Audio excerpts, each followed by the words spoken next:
नमस्कार मंडळी, स्वागत आहे तुमचं आपल्या चॅनलमध्ये एका मस्त रेसिपीसोबत। तर आज आपण मस्त डब्यासाठी किंवा आपण घरी पण मुलांना बनवून देऊ शकतो अशी कुरडईची भाजी कशी बनवायची ते पाहणार आहोत।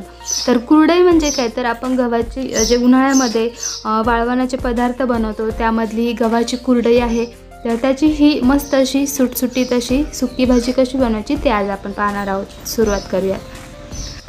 तर इथे मी मोठी वाटी घेतलेली आहे, त्याच्यामध्ये पाणी ठेवले आणि आता याच्यामध्ये आपल्याला एक 5 ते 6 कुरडया भिजत घालत ठेवायचे। तर त्याचे तुकडे वगैरे काय नाही करायचे, असेच त्याच्यामध्ये भिजत घालायचे। हे पाहू शकता अगदी पांढऱ्या शुभ्र अशा आपल्या कुरडया आहेत आणि याच्यामध्ये आपण भिजत घालूयात। आता एक अर्धा तासभर आपल्याला भिजवून घ्यायचे। तर इथे मी पॅन ठेवलेला आहे गॅसवर, त्यामध्ये तेल घातलेलं आहे, गरजेनुसार मोहरी आणि जिरी घालून घ्यायचं। अगदी झटपट रेसिपी तयार होते। जिरी मोहरी घातल्यानंतर आपल्याला यामध्ये उभा चिरून घेतलेला कांदा घालायचा आहे। तर कांदा तुम्ही बारीक चिरून पण घालू शकता। तर कांदा छानपैकी परतून घ्यायचा आपल्याला, पण त्या अगोदर आपल्याला याच्यामध्ये मिरच्या आणि कढीपत्ता पण घालून घ्यायचा आहे। तर मिरच्या बारीक चिरलेल्या आणि कढीपत्ता पण घालून घेऊयात। तर लाल तिखट पण तुम्ही घालू शकता। तर हे छानपैकी आपण आता लालसर कलर येईपर्यंत परतून घ्यायचा कांदा वगैरे। तर अतिशय छान लागते आणि आपले नूडल्स जसे बनवतो आपण अगदी त्या पद्धतीची तयार होते। तुम्ही याचे नूडल्स पण बनवू शकता। तर खूप छान लागते आणि ते परतून झालेलं आहे आपलं, छान असा कांदा लालसर झालेला आहे।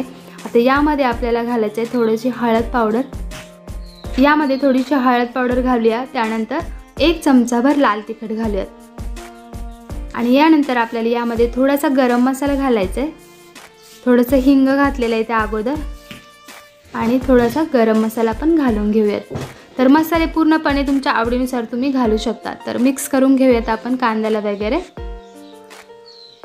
छानपैकी मिक्स करून झालं की आपल्याला यामध्ये आपण भिजत ठेवलेली कुरडई जी आहे ती पूर्णपणे पाण्यातून निथळून घ्यायची आणि मग याच्यामध्ये घालायचे। तर त्या अगोदर आपण इथे थोडेसे तीळ घालूया। तर तीळ पूर्णपणे ऑप्शनल आहे। आता इथे मी पाहू शकता पूर्णच्या पूर्ण कुरडई जी आहे ती त्याच्यामध्ये ठेवलेली आहे आणि आता चमच्याने आपल्याला त्याला आता तुकडे करून घ्यायचे चमच्याने, किंवा तुम्ही अगोदर पण पाण्यामध्ये टाकताना तुकडे करून भिजत घालून ठेवू शकता। इथं चमच्याने असं व्यवस्थित तुकडे करून घेतलं की छानपैकी मिक्स करून घ्यायचं आणि नंतर चवीनुसार मीठ घालून घ्यायचं त्याच्यामध्ये। तर पूर्णपणे मिक्स झालेला आहे, पाहू शकता तुम्ही। चमच्याने छानपैकी तोडून घ्यायची कुरडई। आता यामध्ये चवीनुसार मीठ घालूया आपण आणि बारीक चिरलेली भरपूर सारी कोथिंबीर। तर अगदी झटपट तयार होते, खूप जास्त वेळ अशी गरम करायला लागत नाही। तर एक 2-3 मिनटं फक्त परतून घ्यायची आणि गॅस बंद करायल्यानंतर काहीच हरकत नाही। आणि पाहू शकता किती छान अशी नूडल्स सारखीच होते। तुम्ही याला असंही सॉस वगैरे टाकून बनवू शकता नूडल्स सारखं। आणि हे पाहू शकता आपली इथे कुरडईची भाजी तयार झालेली आहे। कधी कधी भाजीला घरामध्ये काहीच नसतं आणि अक्षरशः काय करायची भाजी हे डोकंच चालत नाही। तर तेव्हा घरात मध्ये जर आपली कुरडई असेल तर तुम्ही नक्की ही भाजी ट्राय करू शकता। चवीलाही खूप छान लागते आणि ती आपली तयार झालेली आहे कुरडईची भाजी। तर अशाच छान छान रेसिपीज जर तुम्हाला पाहायच्या असतील तर आपल्या चॅनलला सबस्क्राईब नक्की करा आणि बेल आयकॉन हे क्लिक करा, म्हणजे येणाऱ्या व्हिडिओची नोटिफिकेशन तुम्हाला लगेच मिळत जाईल। पुन्हा भेटूया असंच एका छान रेसिपीसोबत। तोपर्यंत बाय बाय।